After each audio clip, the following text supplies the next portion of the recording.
You're listening to an Airwave Media Podcast.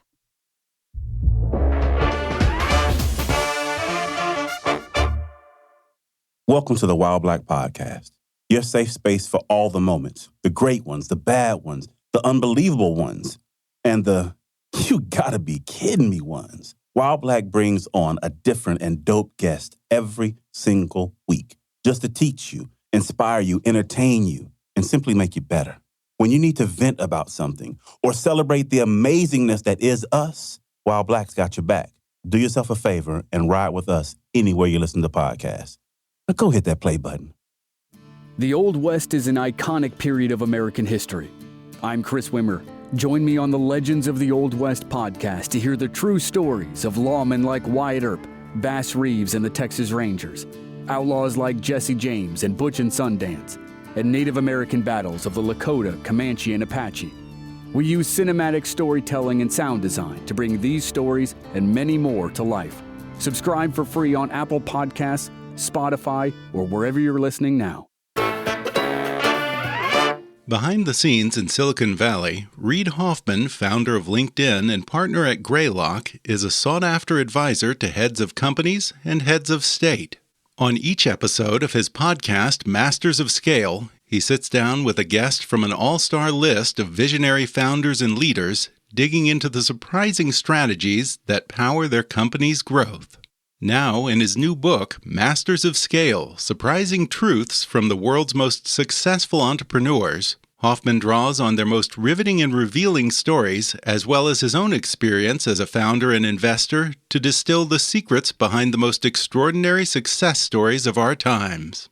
Here, Hoffman teams up with Masters of Scale's executive producers June Cohen and Darren Trifto to offer a rare window into the entrepreneurial mind, sharing hard-won wisdom from leaders of iconic companies, including Apple, Nike, Netflix, Spotify, Starbucks, Google, Instagram, and Microsoft, as well as the bold, disruptive startups such as 23andMe, TaskRabbit, Blacklist, and Walker & Company that are solving the problems of the 21st century. And on today's podcast, I sit down with Reid Hoffman and June Cohen, who is also the co-founder and CEO of the podcast network Wait What, to talk about the entrepreneurial mindset, the keys to blitzscaling your way to success, and the underrated importance of a company's culture. Plus, they explain the value of embracing resistance, the various kinds of no's that one hears in a VC meeting, the difference between a good no and a bad no, and the time Reid said no to a startup when he should have said yes. Coming up with the Masters of Scale, Reid Hoffman and June Cohen, in just a moment.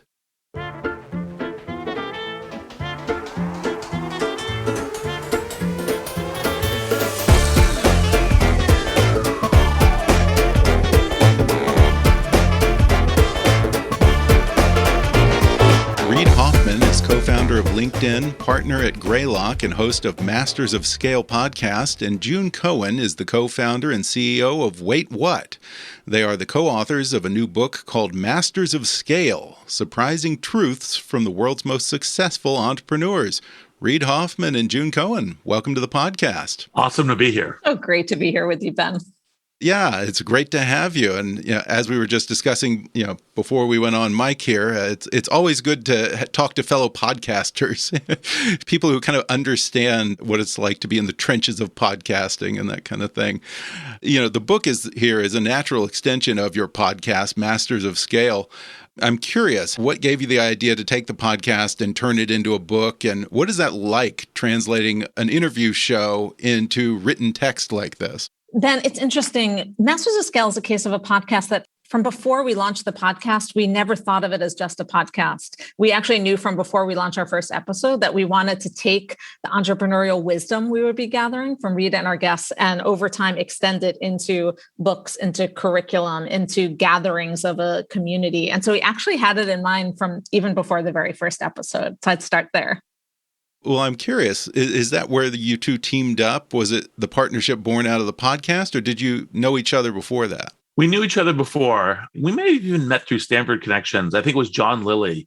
June was the executive producer of TED, had been doing all kinds of amazing things. And and, including, the kind of these ideas spreading through the world. And so we chatted about media and the importance about aspiration, about what kinds of things you can build, and had talked over a number of years.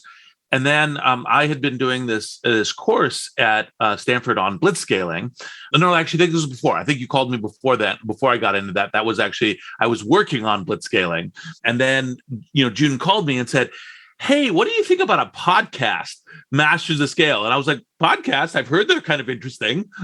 Right? Yeah, I'm curious because here you are, you're two people who, this is sort of a natural extension of the podcast, this book. But, June, you had great success prior to this, bringing TED Talks online, and Reid, you of course had LinkedIn and PayPal and all of these success stories under your belt. So what made both of you want to do a podcast? Maybe I'll pick up from there since I brought the idea to Reid for very specific reasons. Reid and I shared such an interest in so many things, from spreading knowledge to organic growth online. And the coming out of TED, the reason my co-founder Darren Triff and I left TED after a combined 17 years was because there was a renaissance happening in storytelling. There was a renaissance happening in podcasting, a renaissance happening in online video as well. And we wanted to be a part of it. And when we launched our new company, Wait What, the first question we asked ourselves is, we asked two questions.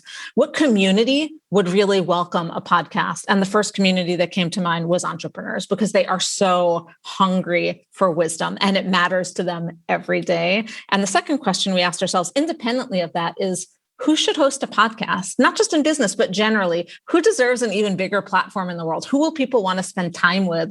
And who will care about spreading their knowledge? And Reid was at the top of that list. Well, I have to say, you have an impressive list of guests here, and many of them are featured in the book as well. Mark Cuban, Barack Obama, Bill Gates, A-Rod, Tyra Banks, some people that are sort of, you wouldn't think would be on a podcast like this. But then there's Reed Hastings of Netflix, Eric Schmidt, Howard Schultz, the list goes on.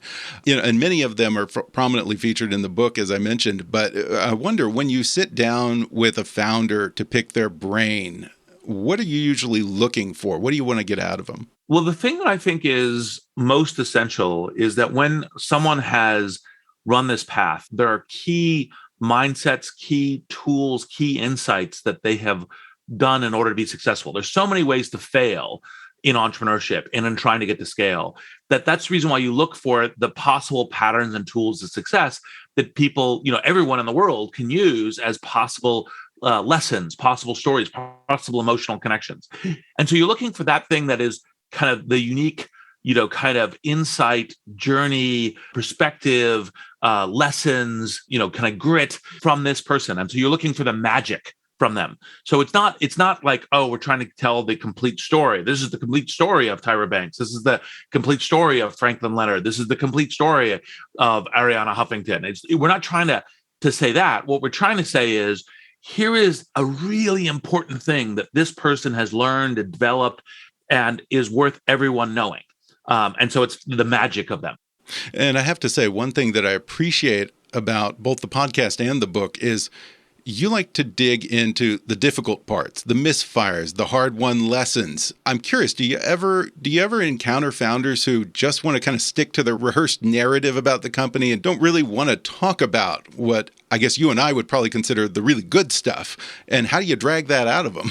Well, so we basically pre-qualify. We talk a lot to people before we get into it, and we're not willing to do the shilled, generic story. That's not worth anyone's time. That's not worth our listeners' time. That's not worth our readers' time. That's not worth our time.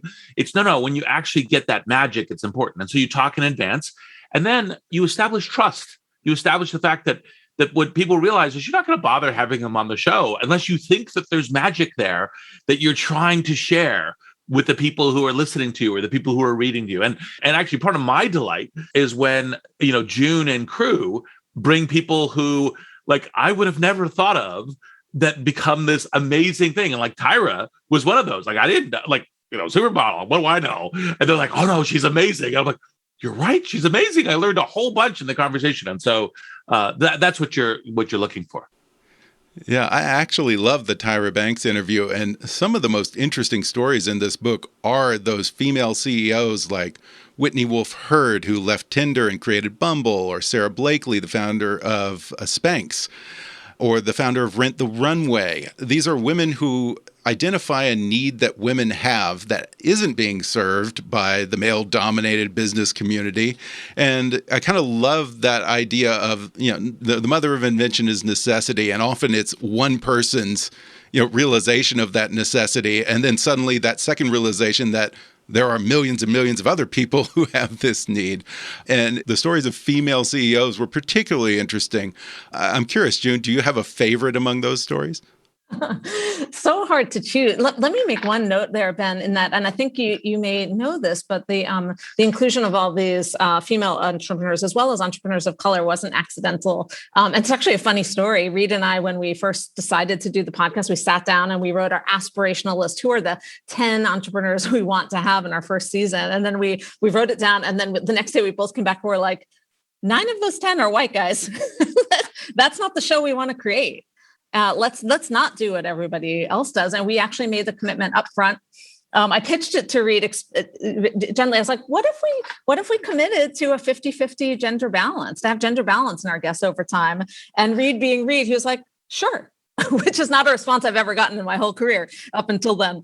And we just committed to it up front. And you have to commit to it up front, by the way, in shows, because it's women stay under the radar. They are much more likely to say no. They are much more likely to cancel. I encountered this at TED for years and years, and we knew that going in. And to extremes, there'd be times I'd invite 6 men and 6 women to an event, and 5 men would say yes and 5 women would say no. The differential is extreme. But we went in with this determination to have just a really balanced mix. And I have to say, one of my favorite stories is Angela Arendt's. And the particular story was Angela Arendt's was the high-flying CEO of Burberry, by records in the press, the most highly paid executive in UK. She was so happy there, and she was recruited to go to Apple to take a step back in many ways as head of retail. She was like, it's Apple, and ultimately I had to do it. She turned them down like 10 times, which to me was a lesson in being persistent when you're recruiting someone. Don't take no as their final answer. That comes out in Reid's story as well. And then Reid asked her, so you get to Apple, how were your first months? And she's like, I hated it. She lost all her confidence. She felt like she was on Mars. She didn't know why she was there. And she was like, and then I lost my confidence. And finally, I'm like, Angela, you got to pick yourself up. And just to hear Angela Arendt's say that, to be able to be willing to admit that she lost her confidence and that she had to give herself a pep talk, the power of that you can't even measure. As a founder myself, listening, and says like 65% of our audience is founders, and the rest are like entrepreneurs who are trying to drive something forward and who have those moments of doubt. It is just so powerful. And so anyway, that's my favorite moment, Ben. Honestly, women are much more honest about their doubts and the mistakes that they made, and times when they weren't quite sure about something than men. Men tend to want to project confidence around every corner, but I think there's a lot of value in talking to women because they're just frankly more upfront about those sort of things. Yeah, totally. And just as June said, it's a lot of work to put into it. Like, for example, one of the questions which I will now share for the first time on this podcast that I get asked is, who are the guests that you most want to have? And I had previously not been saying that because I kind of felt like it wasn't the right thing to do. Got asked this, kind of earlier in the week, and like Rihanna. We'd love to have Rihanna. And we just trying to figure out, how do we make that bridge happen? So because her story would be so essential to the entrepreneurial community, and it's more work in order to make it work, but it's essential for all of us. Okay. Well, we're going to put that out there and make it happen. Rihanna, if you're listening, or we'll put it on social media, one way or another, we'll make it happen here. And I applaud you for wanting to put together such a diverse group of entrepreneurs, not just women, but people of color. You even talk a little bit about ageism in Silicon Valley, which has for a long time been a serious problem because the Silicon Valley tends to favor the young. The assumption is that those are the innovators. As you approach, you're in your 50s now, and you're getting up there, at least in Silicon Valley terms. Is ageism a big problem still? And is that something that's starting to change? Where do you weigh the value of the wisdom versus the perceived status as an innovator and a young forward thinker? This is actually a great and complicated question, because there are ways in which, just as you have perspectives when you're in your 20s about, like, for example, what the next generation of technology is, what the wave of disruption is, what the next generation of market or consumer demand, especially amongst like consumer internet or consumer mobile properties. And so you do actually have to think, do you have the right perspective and skill set and drive and so forth for this particular entrepreneurial problem? And so you could have, because there are people who are young at heart. I know actually some of these like 50-year-olds who come and say, okay, I'm going to create a new, thing for the young and a new game. And actually, in fact, that totally works. But 50-year-olds will generally have the experience. It'll be better for enterprise software or other kinds of things. Whereas a 20-year-old might actually figure out what the next generation is going to see coming before anyone else. And you have to have that kind of range of lenses and experience. And then you have to be not biased by it. Now, still because it's the young kids on the block still is that heroic story that a lot of Silicon Valley. So there's always that little bit of age distortion. But like on the other hand, if you keep young and if you keep nimble and you keep curious, like that kind of ongoing curiosity is one of our big themes and, the podcast, the book and so forth, then actually, in fact, you can overcome, the remnants of ageism. Interesting. And you talk about something called the mindset of the entrepreneur, whether you're 20 or you're 70. Can you sort of explain what the mindset of an entrepreneur is? So the mindset of an entrepreneur is basically to see the fact that there could be something from nothing, a possibility of a new, kind of future. In subtle ways, sometimes that future is an old pattern to a new thing. And then the willingness and the disposition to action. So one of the things that a phrase I use for this is jump off a cliff and assemble an airplane on the way down, which is, look, you're not going to pre-plan it too much. You just try to assemble some resources. You try to validate like, hey, will I be able to assemble a plane? Probably, right? You wouldn't know for certain. It's, worth some of that, but then you just go and you learn as you go and you iterate, you pivot, you change. And that predisposition to go create this future and willingness to take a certain amount of risk, jumping off a cliff, not having the plane assembled, that set of things is, I think, key on the entrepreneurial journey. I think one of the things that resonates with our audience so dearly about this is that we always take the approach on the show and in the book and our app that no one is born with the entrepreneurial mindset. No one is born with all the mindsets they need as an entrepreneur. You can actually cultivate them over time. And that's an enormously empowering perspective to take. And I know as a founder, it's been a huge asset for me to know, there are certain aspects of the entrepreneurial mindset I have. I'm naturally optimistic. I'm a possibilist. I'm comfortable in chaos. I know how to grow a culture. There's other mindsets that are a little more of a journey for me. I am not always the quickest decision maker. I sometimes have, instead of a bias to action, I'll sometimes have a bias to think about it a little. So there are areas where I can cultivate those mindsets that I wasn't naturally born with to supplement what I already had. And I think that's really freeing and empowering for our audience. We're going to take a quick break, and then we'll be back with more when we return in just a minute.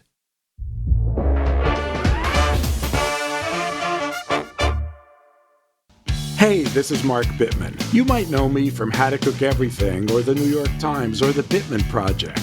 I cover all things food, from cooking to gardening to fabulous ingredients to junk food, health, sustainability. You might say I'm obsessed with everything about food. And that's why I've started a podcast called, appropriately enough, Food. Each week on Food, I'll sit down with a different guest, ranging from Samantha Irby to Tom Colicchio to Ted Danson. We'll talk about cooking, eating, and how food affects us all. We'll talk recipes, ingredients, how to shop, what to cook tonight. Food is the one substance that connects everything to everything else, and it connects us all. Not only can we not live without it, not only does it determine much of what goes on in the world, but we love it. So subscribe now to Food with Mark Bittman on Apple Podcasts, Spotify, or wherever you get your podcasts.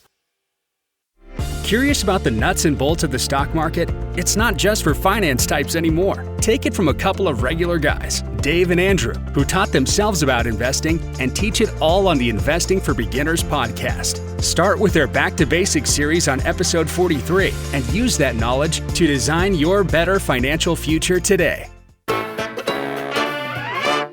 There's no such thing as a born entrepreneur. Everything is kind of learned along the way, really. But are there people who just at least seem to have that innate entrepreneurial spirit? Well, I think there's certain characteristics that are essential. So it's nature and nurture. It's never these kind of false dichotomies.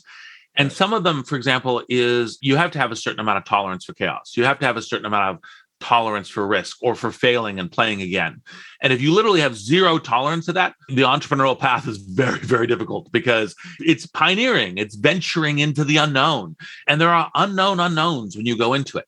And this is actually one of the things that June, who, convinced me that I could be talent. I never would have thought that I was talent in any universe of the world, kind of showed me about what was important about what we were doing in Masters of Scale was that there's a key thing that naturally it's like problem solving, the lenses, the tools in order to solve this, but also the companionship and the energy and the narrative story of these journeys is actually, in fact, very helpful too, because you need to have that persistence into the unknown. Like one of the things I tell my entrepreneurs who I invest in is say, every startup has multiple valley of the shadow moments where you're like, why did we ever think this was a good idea? Like, oh my God, the world's clumbering around us. We're on the ship. It's sinking. We don't know how to fix the ship. And actually, in fact, everyone has that. And not everyone gets through it. You have to be willing to like, oh, this boat sinks and I get on the next boat, right?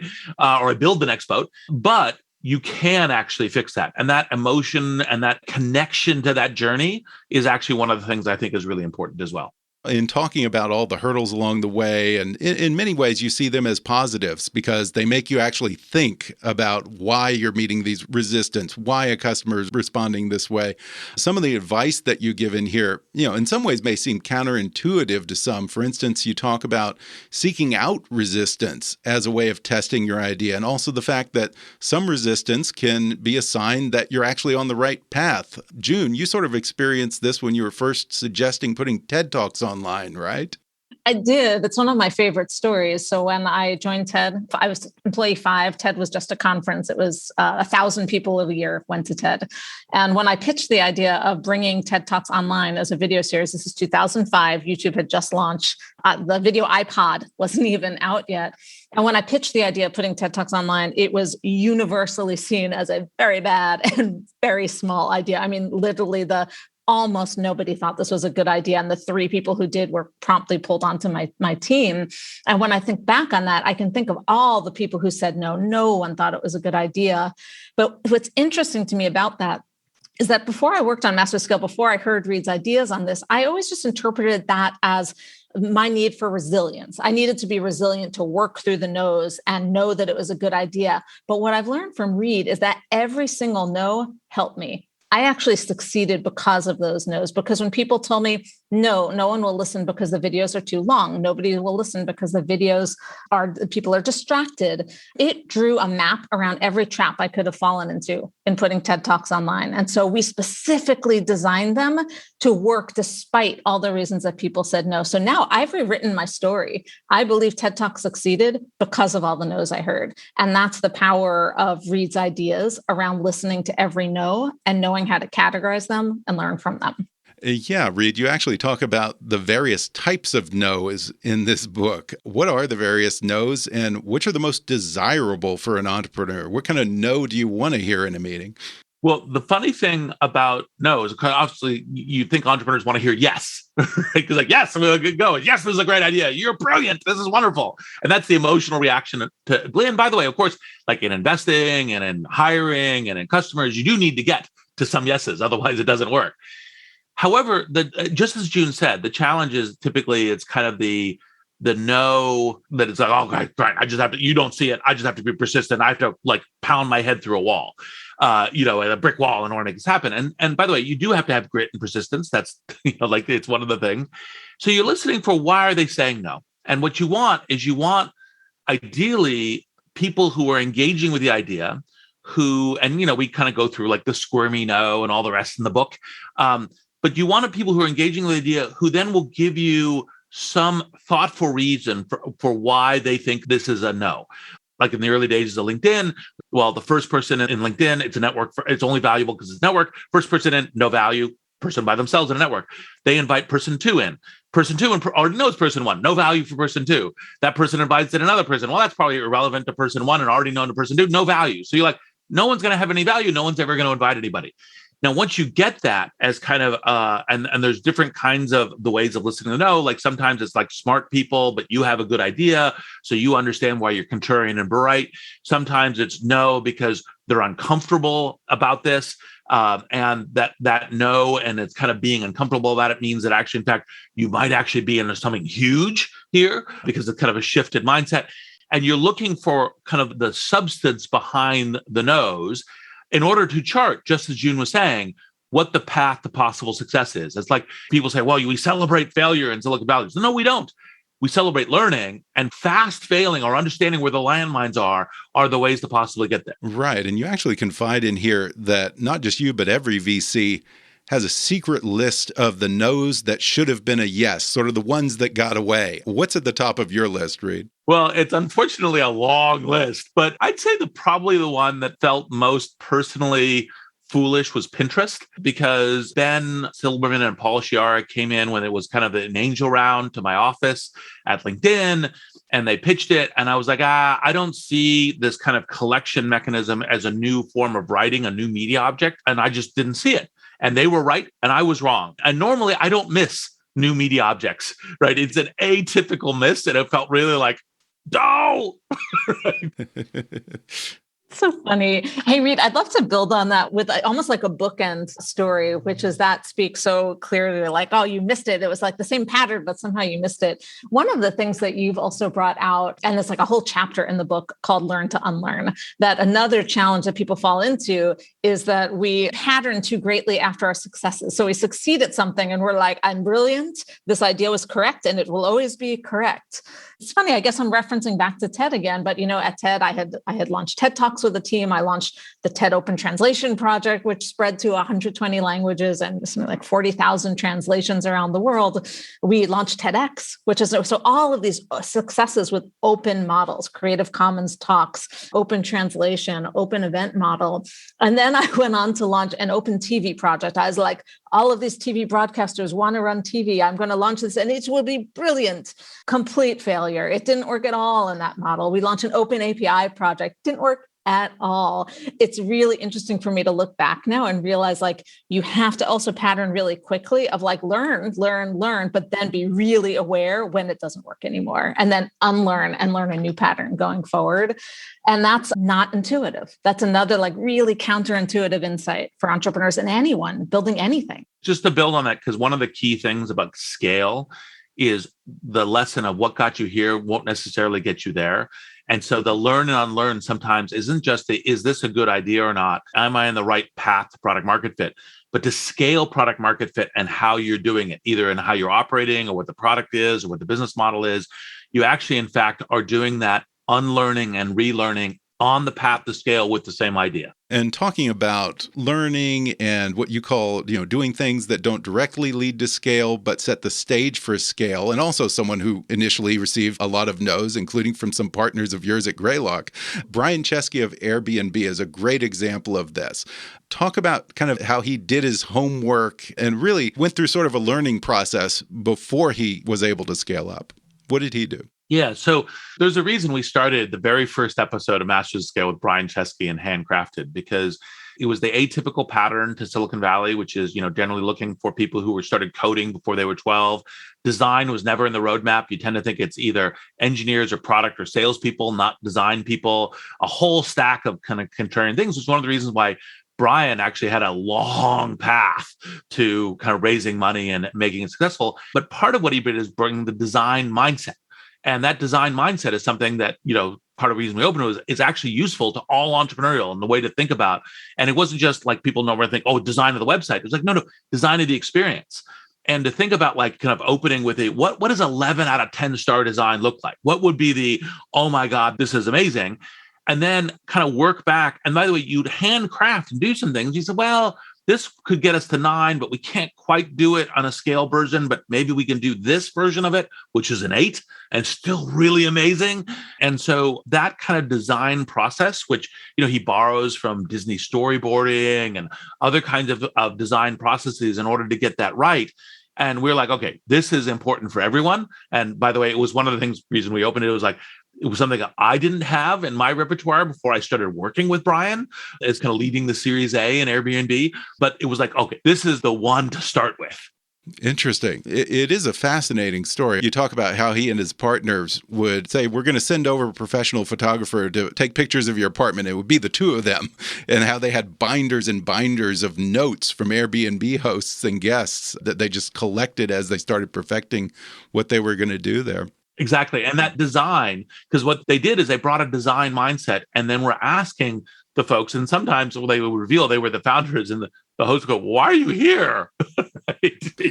So it's like, well, because we're learning how to make this experience magical. Now, I want to talk about culture. For many companies and CEOs, it feels, at least for me from the outside looking in, like sort of an afterthought or something that CEOs sort of give lip service to. How important is the culture of a company to its success? Part of the reason why we have so much in Master Scale and Culture, we touch on it in multiple times, multiple interviews. And the reason is culture is one of the things that if you get wrong, it's very, very hard to fix. So the idea is get it right from the beginning. And there's a lot of different elements of it. Like, for example, people tend to misunderstand that you actually need to be very explicit, part of like writing documents, PowerPoints, et cetera. Part of what they think is it's be excellent. We're going to work hard. We're going to be smart. It's like, no. It's actually about who you are, what mission you are, how you work together, how you solve that problems. Key things like avoiding the fact that you're just going to hire a whole bunch of people who look like you and who kind of only have your particular cognitive biases, but actually, in fact, having some breadth of problem solving and breadth of knowledge and perspective as you're tackling the sequence of new problems, frequently as yet unsolved problems. And then the last kind of thing is that people tend to think culture is a little bit like the 10 commandments. It's like you wrote them on stone and we all obey these commandments now. And actually it evolves. And so when like you're interviewing people and you're bringing people in, you're thinking who should come. It's like, who helps make our culture better, stronger? How do we evolve it? Now, sure, there's principles and a foundation that you're growing out of, but you're growing in that direction. And then that's, super important. I think, Ben, what entrepreneurs and intrapreneurs will see in the book and here on the podcast are, the principles Reid mentioned, right? That culture is actually critical to achieving your mission, that it cements really early. Like you have to think about it from the beginning, but it also has to evolve. As Reid says, it's not on the 10 commandments. But I think what's so intriguing in the stories in the book is that these are all founders who are at the edge of their field and are inventing new ways into it that are unique to them. So it's not just a sort of a generic listicle of 10 things to think about with culture. It's really specific. Reed Hastings knew his specific challenge was that he was going to launch a DVD delivery service where his engineers would have to figure out how to wrap DVDs in red envelopes that don't break in the mail. And those same engineers would then have to build the pioneering streaming video service. It's a completely different skill set. And so he knew that he needed his employees to be first principle thinkers. They needed to think for themselves and they needed to be adaptable and nimble. And he built a culture for that from day one, on like a total opposite end of the spectrum. A legendary culture. A legendary one. Another good example would be Melanie Perkins of Canva, a lesser known name in the US, but she's created a unicorn company with Canva. And Canva is a design tool that onboards users gracefully and easily. It's a super easy to use design tool.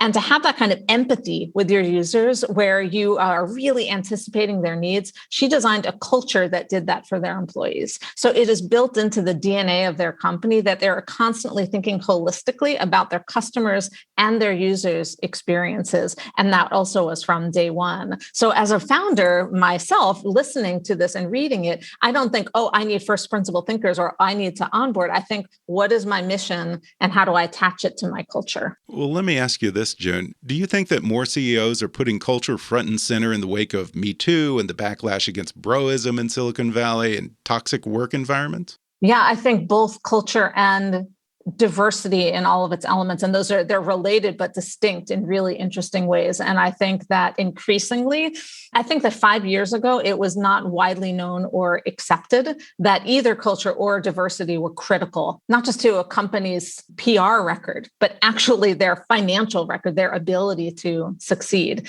And I think that is much, much more commonly understood now, which is exciting, right? And the way Reid and I always think about it on the show, These are things we care about deeply on a personal level and on an ethical level, but only if it makes sense on a business level. And so we feel like we at Masters of Scale have this really wonderful opportunity to help accelerate history by helping people see the connection between great cultures and great businesses. And Reid, there's something that I kept thinking about when I was reading this book, which is, can scale ever be a bad thing? When I look at tech companies like Google and Facebook and Apple, who have reached such scale that they now have a big fat regulatory target on their backs, at a certain point, does a company need to pump the brakes lest it get swallowed up by its own mass? So I don't think scale as a property by itself is a bad thing. I think there's questions about scaling badly versus scaling well.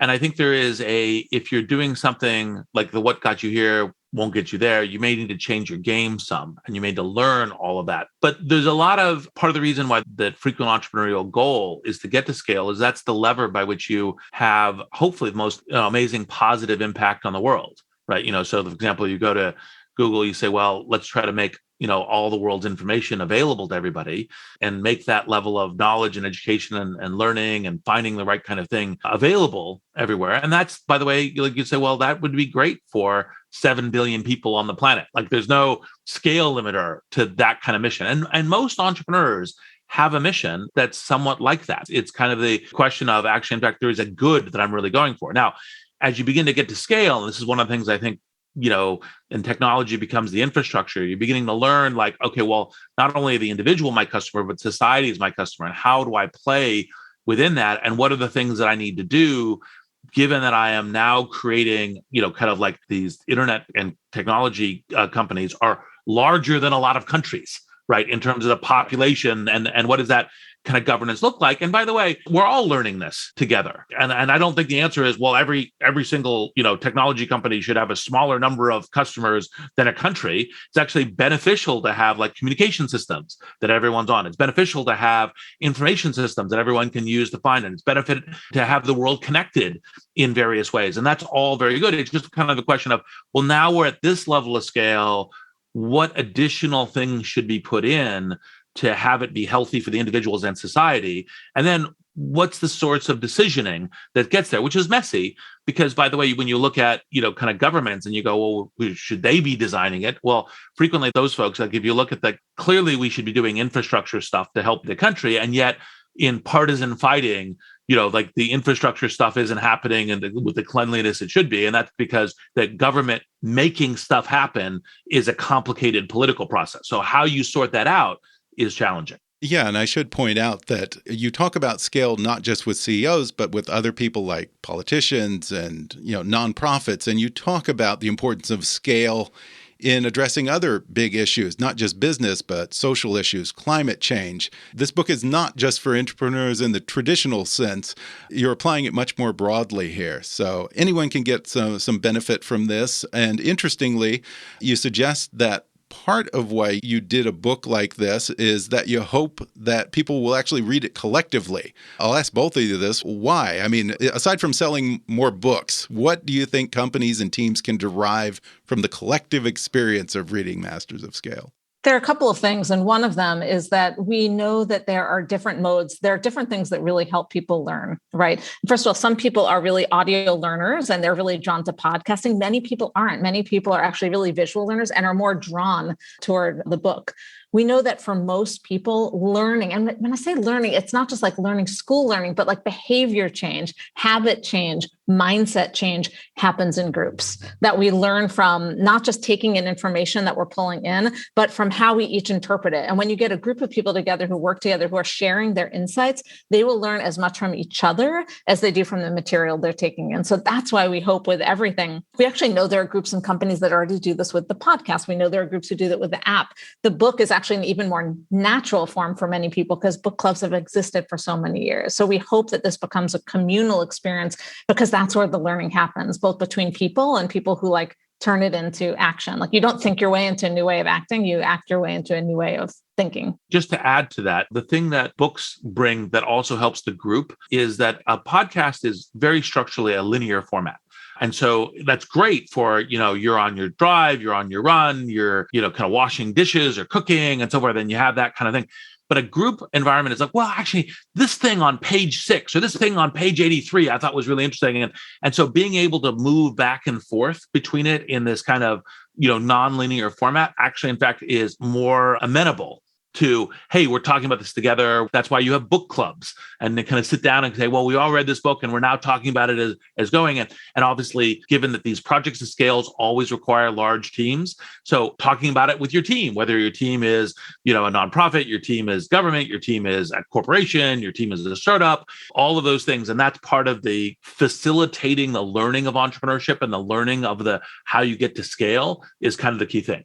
This is just great. There's so many wonderful insights in this book. Again, it's called Masters of Scale, Surprising Truths from the World's Most Successful Entrepreneurs. Reid Hoffman and June Cohen, thanks so much. Thank you. Thank you, Ben. It was great to spend the hour with you. Thanks again to Reid Hoffman and June Cohen for coming on the show. Order their new book, Masters of Scale, Surprising Truths from the World's Most Successful Entrepreneurs, at book.mastersofscale.com. Subscribe to Masters of Scale podcast on Apple Podcasts, Spotify, or wherever you like to listen, and follow them on Twitter at Masters of Scale, at Reid Hoffman, and at June Cohen. If you enjoyed today's episode, then subscribe and give us a 5-star rating on Apple Podcasts. Detailed reviews are the best way for new listeners to discover the show.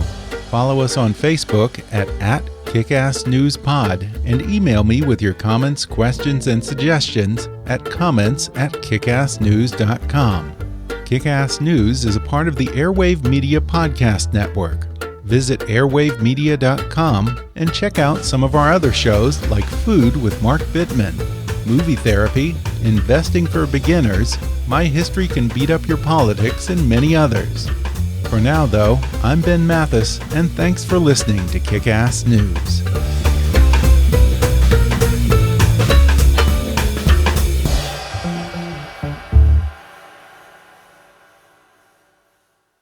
An Airwave Media Podcast.